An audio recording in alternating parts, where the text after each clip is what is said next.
नमस्कार, मैं रहमान सिंह बारी। मिडिल ईस्ट की खबर के साथ एक बार फिर से मैं हाज़िर हूँ। लेकिन इससे पहले निवेदन है, रिक्वेस्ट है, दरख्वास्त है कि अगर आपने हमारे चैनल को सब्सक्राइब नहीं किया है तो सब्सक्राइब ज़रूर से ज़रूर कर लें और ज़्यादा से ज़्यादा शेयर करें, जिससे कि ज़्यादा से ज़्यादा लोगों तक हमारी खबरें पहुँच सकें, वो भी इसको सब्सक्राइब कर सकें। शुरू करते हैं मिडिल ईस्ट की खबर के साथ, जो कि बहुत ही ख़राब खबरें मिडिल ईस्ट से इस वक़्त आ रही हैं और ऐसा लगता है कि पूरी दुनिया तीसरे विश्व युद्ध की तरफ तेजी के साथ आगे बढ़ रहा है और ये सिर्फ और सिर्फ एक आदमी के पागलपन की वजह से। इसराइल में इस वक्त पूरा इसराइल जल रहा है। सड़कों के ऊपर इसराइली नागरिक हैं और लगातार नेतन्याहू के खिलाफ आवाज उठा रहे हैं, वो उनका विरोध कर रहे हैं। उनका कहना है कि पहले हमास के जो गिरफ्त में वहाँ के जो लोग हैं, लगभग 100 की संख्या में हैं, उनको पहले जो बंधक बना रखा है हमास के लोगों ने, उनको पहले बाहर निकाला जाए और जंग को रोका जाए, ताकि गजा में भी जो लोग हैं वो अपनी ज़िंदगी जी सकें। वहाँ की ज़िंदगी पूरी तरह से नरक हो चुकी है।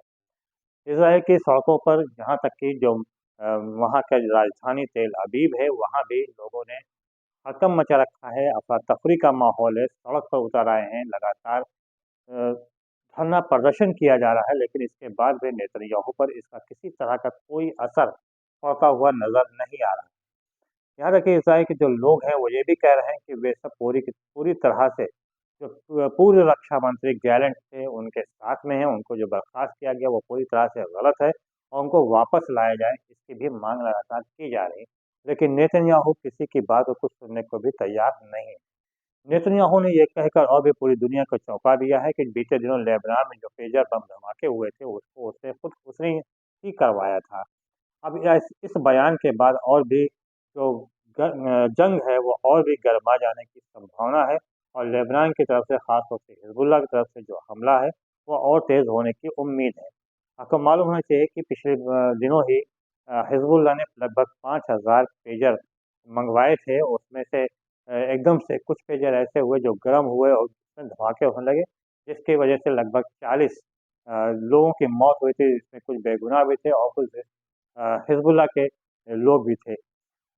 काफ़ी इससे कई दिनों के बाद अब जाके नेतन्याहू ने 1 दिन पहले यानी कि रविवार को ये बात को कबूल किया कि पेजर धमाका कराने वाले में वो शामिल थे, उन्होंने ही धमाका कराया था।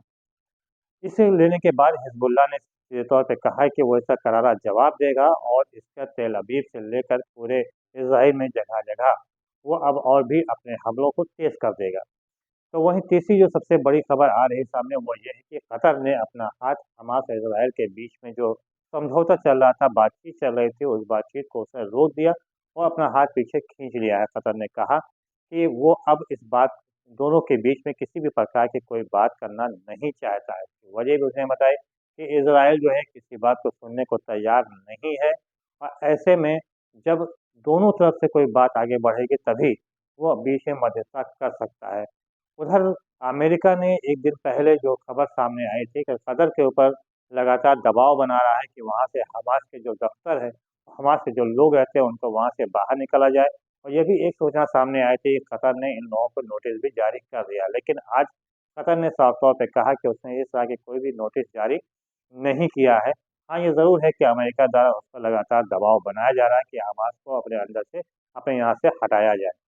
उधर अगर बात किया जाए अमेरिका की, तो अमेरिका का रवैया जो है वो ईरान के प्रति नर्म नहीं होता नज़र आ रहा है और यही हाल ईरान का भी है कि ईरान का भी रवैया अमेरिका के प्रति नरम नहीं है। क्योंकि अगर देखा जाए तो ईरान शुरू से ही सबसे बड़ा दुश्मन अमेरिका और इज़राइल को ही मानता चला आ रहा है और उधर ईरान ने स्पष्ट कर दिया है कि वो इज़राइल के ऊपर हमला करेगा और ज़रूर करेगा।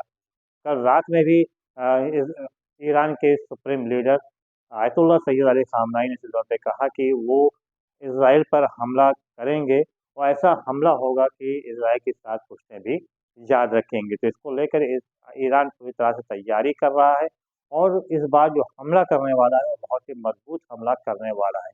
उधर रूस ने सीधे तौर पे कह दिया है, स्पष्ट तौर पर कह दिया है कि वो ईरान का साथ छोड़ने वाला नहीं है, वो पूरी तरह से ईरान के साथ है। अब यहाँ सवाल ये आता है कि अगर रूस ईरान के साथ है तो फिर उत्तर कोरिया और चीन भी ईरान के साथ ही होगा, क्योंकि यूक्रेन के युद्ध में ये सभी रूस के साथ खड़े हुए हैं। तो ऐसे माना जा रहा है कि अगर रूस ईरान के साथ आता है तो उत्तर कोरिया और चीन भी साथ ही में ही रहेगा और उत्तर कोरिया साथ में मौजूदा समय में है भी।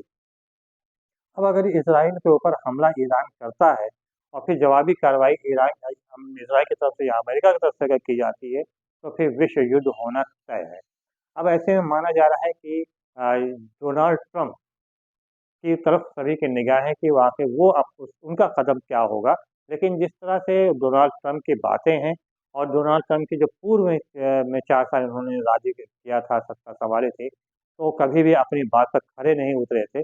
वही बात अब भी सामने आ रही है कि डोनाल्ड ट्रंप जो है, उनकी किसी बात पे कोई यकीन नहीं किया जा सकता है।